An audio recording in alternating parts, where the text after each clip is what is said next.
Hi friends, welcome back on my channel. आज मैं आपके लिए लेकर आई हूँ विलियम शेक्सपियर का एक और फेमस वर्क जिसका नाम है मैकबेथ। चलिए स्टार्ट करते हैं। सबसे पहले देखेंगे कैरेक्टर लिस्ट। मैकबेथ इस स्टोरी का मेन हीरो है जो स्कॉटलैंड का नोबल पर्सन है एंड पहले ये थेन ऑफ ग्लेमिस होता है, बाद में इसे थेन ऑफ कॉर्डर बना दिया जाता है। लेडी मैकबेथ इसकी वाइफ है। बैंको भी एक नोबल पर्सन है स्कॉटलैंड का जो जनरल है और मैकबेथ का दोस्त है। फ्लॉन्स बैंको का बेटा है। मैकडफ भी स्कॉटलैंड का नोबल पर्सन है तथा थेन ऑफ फाइव है। नेक्स्ट कैरेक्टर पर आते हैं। नेक्स्ट कैरेक्टर है किंग डंकन जो राजा हैं स्कॉटलैंड के, तथा मैल्कम जो राजा डंकन का बेटा है। चलिए अब करते हैं कहानी की शुरुआत। तो कहानी की शुरुआत होती है लड़ाई से जो लड़ी जा रही है नॉर्वे और स्कॉटलैंड के बीच में। नॉर्वे की सेना की सहायता इस लड़ाई में स्कॉटलैंड के ही कुछ लोग कर रहे थे, पर फिर भी स्कॉटलैंड के लोगों ने वीरता से लड़ाई लड़ी, अपने देश स्कॉटलैंड को विजयी बनाया और अपने राजा डंकन को गद्दी पर पुनः बैठाया। इस लड़ाई में स्कॉटलैंड को जिताने में एक व्यक्ति का बहुत इम्पॉर्टेंट रोल था जो है मैकबेथ।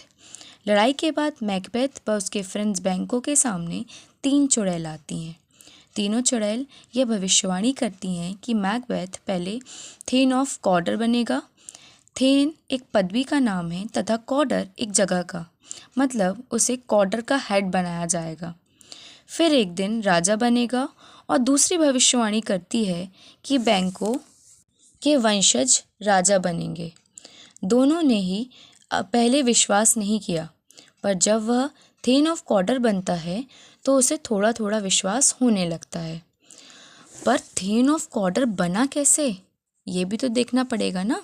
चलिए देखते हैं। तो जब डंकन को पता चला कि पुराना थेन ऑफ कॉर्डर तो गद्दार था, वह तो नॉर्वे की सेना की मदद कर रहा था, तो वह मैकबेथ को थेन ऑफ कॉर्डर बना देता है युद्ध में वीरता से लड़ने के लिए। चलिए आगे बढ़ते हैं। तो अब मैकबेथ थेन ऑफ कॉर्डर बन जाता है तो वह राजा बनने के सपने देखने लगता है। कुछ ही दिनों बाद राजा डंकन अपने बड़े बेटे मैल्कम को अपना उत्तराधिकारी घोषित करता है।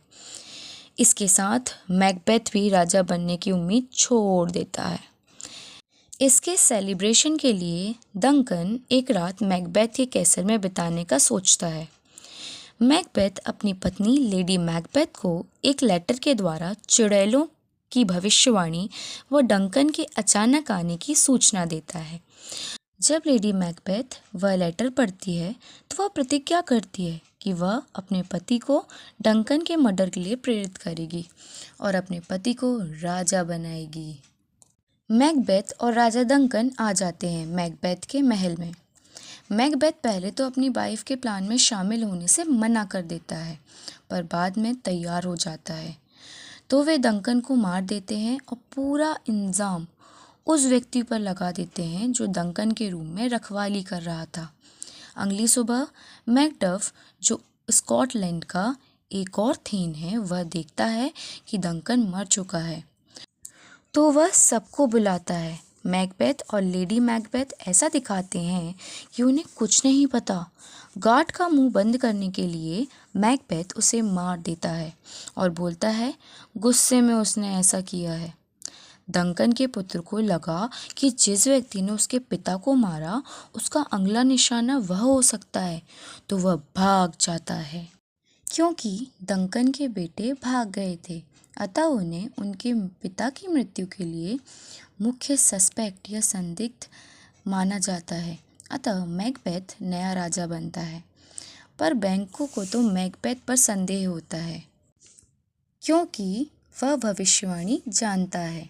मैकबेथ को भविष्यवाणी याद आती है कि बैंको के वंशज राजा बनेंगे, तो वह बैंको व उसके बेटे को खतरा समझता है। तो मैकबेथ एक पार्टी देता है जिसमें बैंको सहित कई थीम्स शामिल थे। बैंको अपने बेटे फ्लॉन्स को भी अपने साथ लाता है। जब वे दोनों पार्टी में आ रहे होते हैं वे लोग जिन्हें मैकबेथ ने हायर किया था बैंको और उसके बेटे को मारने के लिए, बैंको को मार देते हैं, बट फ्लॉन्स भाग जाता है। पर मैकबेथ पार्टी में बैंको के भूत को देखता है, पर वह और किसी को दिखाई नहीं देता। सभी को बैंको की मृत्यु के लिए मैकबेथ पर ही शक होने लगता है।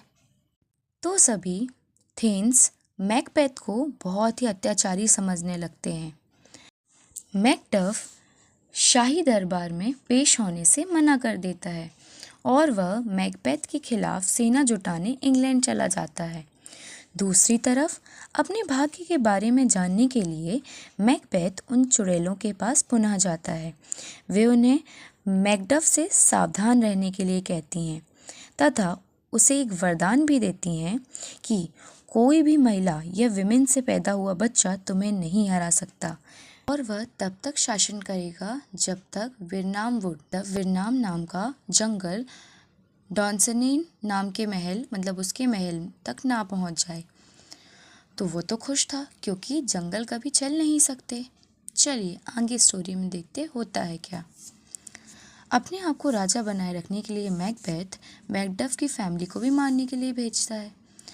मैकडफ तो इंग्लैंड में मैल्कम की मदद कर रहा है आर्मी तैयार करने के लिए। जब वह अपनी फैमिली के मरने की खबर सुनता है वह मैकबेथ से बदला लेना चाहता है। अब आ गया है फ्रेंड्स बिल्कुल फाइनल सीन। मैल्कम की सेना डंसनेन की तरफ बढ़ती है। लेडी मैकबेथ तो पागल हो गई है।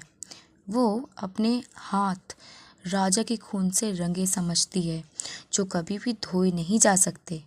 मैकबेथ तो राजा बनने के बाद घमंडी हो गया है और बहुत ही क्रूरता से व्यवहार करता है जिससे कई लोग इसका साथ छोड़कर मैल्कम की सेना में मिल जाते हैं।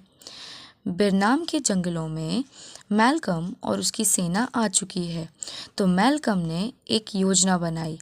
अपनी कम संख्या के लिए उसने पत्तों व झाड़ियों से पूरी सेना को खुद को ढकने के लिए कहा। मैकबेथ अब पूरी तरीके से मैल्कम की सेना से लड़ने के लिए तैयार था, पर तभी खबर आती है कि उसकी पत्नी मर चुकी है क्योंकि वो पागल हो चुकी थी ना, इसलिए। पर मैल्कम तो अभी भी सत्ता की ही चाह रखता है। वह सत्ता का लालची है। सत्ता की लालच ने उसे अंधा कर दिया था। मैल्कम की सेना आगे बढ़ती है। लग रहा है पूरा जंगल उसकी तरफ बढ़ रहा हो।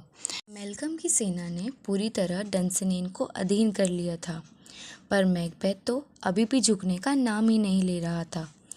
वो मैल्कम व उसकी सेना को देखकर हंसता है कि मुझे तो कोई भी व्यक्ति नहीं मार सकता जो अपनी माँ से जन्म लिया हो। पर मैकबेथ को ये नहीं पता है कि मैकडफ एक ऐसा बच्चा है जिसे उसकी माँ से असमय ही पेट काट कर निकाला गया है।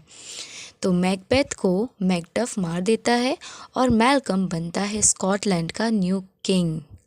चलिए इसी के साथ स्टोरी होती है हमारी एंड। फिर मिलेंगे नेक्स्ट वीडियो में। If you like this video, यदि आपको ये पसंद आया है तो please like my channel, subscribe my channel. Bye bye.